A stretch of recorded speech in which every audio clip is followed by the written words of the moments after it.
করবো মানুষদের পরিষেবা থেকে কোথায় মানুষ বঞ্চিত হচ্ছে, কোন কোন অঞ্চলে কি কি ডেভেলপমেন্টের কাজ করতে হবে সবটাই আমরা গিয়ে দেখবো এবং পরবর্তী ক্ষেত্রে সেই কাজগুলো আমরা আরম্ভ করবো।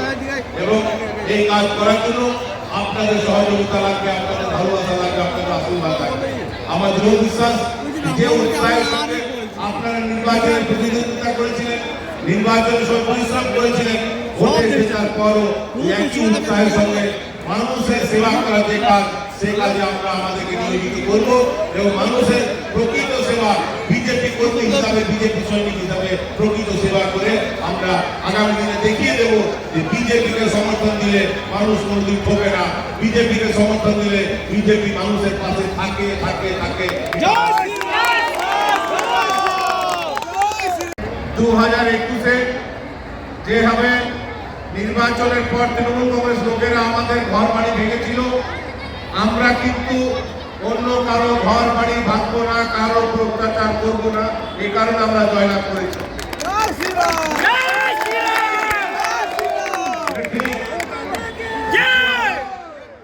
21-এ নির্বাচনের পর অনেক আমাদের কর্মীদেরকে কাজ থেকে বসিয়ে দেওয়া হয়েছিল। আমরা কিন্তু একজন বিরোধী সদস্যকেও তার কাজ থেকে বসিয়ে দেব না। আমাদেরকে মাথায় রাখতে হবে, যদি আমরা কারো সঙ্গে কোনো দ্বন্দ্ব করি তাহলে শুধু সে ব্যক্তি কষ্ট পায় না।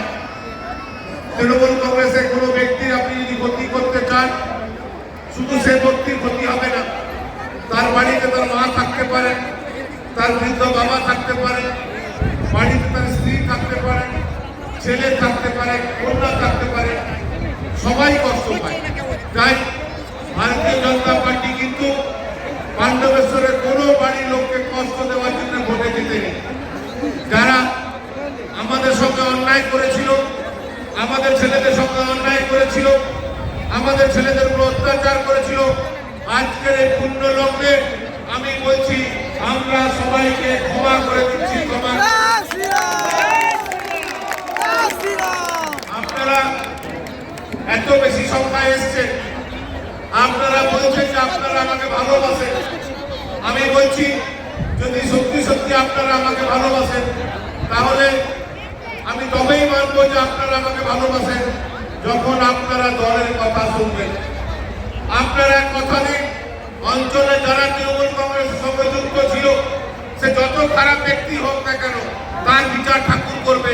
আমরা কারো বিচার করতে যাব না, কারো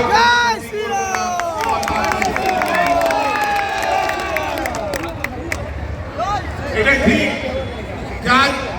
4 তারিখ আপনারা ভোটে জিতেছেন, আমরা চেষ্টা করছি কোনো বিরোধী লোকের কোনো ক্ষতি না হয়, কিন্তু কোনো কারণে 4 তারিখ যদি নরেন চক্রবর্তী জিতে যেত তাহলে পাণ্ডবেশ্বরের কত জনের মাথা ফাটত, কত কর্মী আমাদের।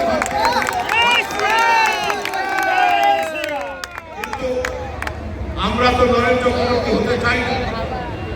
আপনারা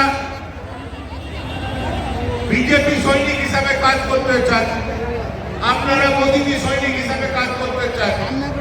আমি আমাদের সমস্ত দলের কর্মীদেরকে বলছি যে আগামী 7 দিনের মধ্যে আপনাদের মুখে বাড়ি বাড়ি গিয়ে যাদের এখনো কাঁচা বাড়ি আছে, পাকা বাড়ি যাদের এখনো হয়নি, তাদের তালিকা তৈরি করুন যত তাড়াতাড়ি সম্ভব। যে গরিব মানুষ 100 দিনের কাজ করতে চায়, খুব তাড়াতাড়ি 100 দিনের কাজ আরম্ভ হবে। তাদেরকে সার্ভের কাজ চলছে, পঞ্চায়েত থেকে লোকেরা আসবে, যাদের জব কার্ড আছে সার্ভেটা করিয়ে নেবেন। অনলাইন আপনাদের যে ই পোর্টালে রেজিস্ট্রেশন করাবার সেটা করিয়ে নেবেন, যাতে 100 দিনের কাজে আপনাদেরকে আমরা কাজ দিতে পারি। আপনারা জানেন যে আমরা কথা দিয়েছিলাম যে পানীয় জলের সমস্যা সমাধানের জন্য আগামী দিনে আমরা অজয় নদী ধারে জল প্রকল্প করব। আজকেই ডিএম সাহেবের সঙ্গে আমাদের মিটিং ছিল এবং আজকেই আমরা প্রস্তাব দিয়েছি যত তাড়াতাড়ি সম্ভব অজয় নদীর ধারে জল প্রকল্প, পঞ্চপাণ্ডব জল প্রকল্প করতে হবে, যাতে প্রত্যেক বাড়িতে আমরা দুবেলা পানীয় জল দিতে পারি। যে ছাত্র ছাত্রীরা ক্লাস 9-এ উঠেছেন, তাদের সাইকেল কয়েকদিনের মধ্যে তাদের সাইকেল আসবে, সাইকেল আপনারা পাবেন। এবং স্বাস্থ্য সাথী কার্ডে এখনো কাজ হবে আমাদের মুখ্যমন্ত্রী বলেছে, কিন্তু আস্তে আস্তে আয়ুষ্মান ভারত যে কার্ড, সেই কার্ড আরম্ভ হতে চলেছে। সবাইকে বলবো আয়ুষ্মান ভারতের হেলথ কার্ড যখন তৈরি হবে সবাই সে হেলথ কার্ডটা করিয়ে নেবে।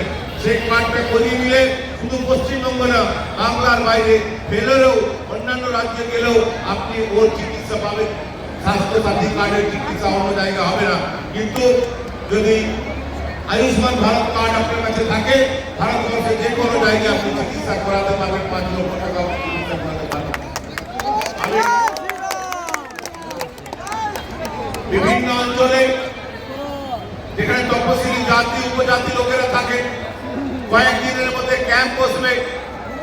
যেখানে আদিবাসী লোকেরা থাকে সেখানে ক্যাম্প বসবে এবং যাদের যাদের এখনো কাস্ট সার্টিফিকেট হয়নি, ক্যাম্পের মাধ্যমে তাদের যত তাড়াতাড়ি সম্ভব শিডিউল ট্রাইব কাস্ট সার্টিফিকেট করে দেওয়া যায়, সেই কাজ আমাদের সরকার তাড়াতাড়ি করবে। তার জন্য আমাদের দলের কর্মীদেরকে সন্তুষ্ট করতে হবে।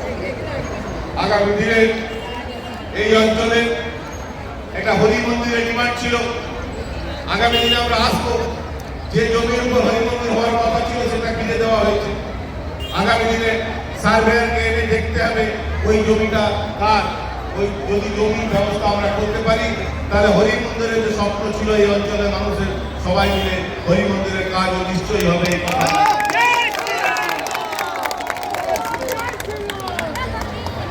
আগামী দিনে পঞ্চায়েতে যারা যারা আছে, আপনারা জানেন যে পঞ্চায়েত এখন কোনো কাজ করছে না, পঞ্চায়েতে গিয়ে মানুষ ফিরে চলে আসছে। আগামী দিনে পঞ্চায়েতে যারা দায়িত্বে আছে তাদেরকেও মানুষকে পরিষেবা দিতে হবে। মানুষকে যদি পরিষেবা না দেয় তাহলে পঞ্চায়েতের প্রধান উপপ্রধান হিসেবে তাদের বসে থাকার কোনো অধিকার নেই। আমরা কেউ পঞ্চায়েতের কাউকে কোনো ডিস্টার্ব করছি না। আমরা দাবি করছি যারা পঞ্চায়েতের প্রধান উপপ্রধান পঞ্চায়েত সদস্য আছে, আগে যেভাবে মানুষের কাজ করতো এখন তাদেরকে মানুষের কাজ করতে হবে, মানুষকে পরিষেবা দিতে হবে। মানুষকে পরিষেবা দেওয়ার জন্য আমাদের যদি কোনো সাহায্য লাগে, আমাদের দলের সমস্ত ছেলেরা তাদেরকে সাহায্য করতে প্রস্তুত আছে।